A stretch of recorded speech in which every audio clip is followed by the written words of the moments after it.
નમસ્કાર મિત્રો, શું તમે ક્યારેય વિચાર્યું છે કે રણનું જહાજ કહેવાતું જાનવર ઊંટ તેના શિશુને જન્મ કેવી રીતે આપે છે?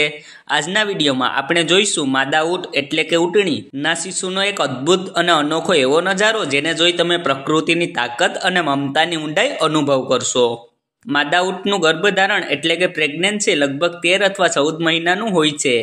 આવો સમય માદા ઊંટ માટે ખૂબ કઠિન ગણાય છે, કારણ કે ગરમ રણ જેવા પ્રદેશમાં તેને તેના શિશુનું પાલન ગર્ભમાં જ કરવું પડે છે। આવો વિસ્તારથી જણાવીએ, પરંતુ એ પહેલા ચેનલને સબસ્ક્રાઇબ અવશ્ય કરી લેજો। જો વાત કરીએ તો શિશુના જન્મ સમયે માદા ઊંટ શાંત અને સુરક્ષિત જગ્યા શોધે છે।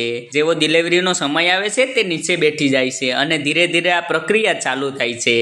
આ પ્રક્રિયા સામાન્ય રીતે અમુક કલાકો સુધી ચાલી શકે છે।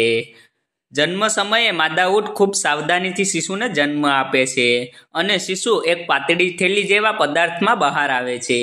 શિશુના જન્મ થતાની સાથે જ માદા ઊંટ તેને ચાટી તેને શ્વાસ લેવા માટે મદદ કરે છે અને તેને ગરમ પણ રાખે છે। સૌથી રોચક વાત તો એ છે કે ઊંટનું નવજાત બાળક જન્મના અમુક મિનિટોમાં જ ઊભો થવાનો પ્રયત્ન કરવા લાગે છે। પ્રકૃતિ આને એટલી તાકાત આપી છે કે આ એના જન્મના અમુક કલાકોમાં જ તેની માતા સાથે ચાલવા ફરવા લાગે છે। તો મિત્રો, આ હતી ઊંટના જન્મની પ્રક્રિયા, એક એવો અદ્ભુત નજારો જ્યાં મમતા અને પ્રકૃતિનો સંગમ જોવા મળે છે। તો મિત્રો, વિડીયો પસંદ આવ્યો હોય તો લાઈક કરી ચેનલને સબસ્ક્રાઇબ કરજો અને હા, આજ માટે આટલું જ। ફરી મળીશું એક નવા ટોપિક સાથે। ધન્યવાદ।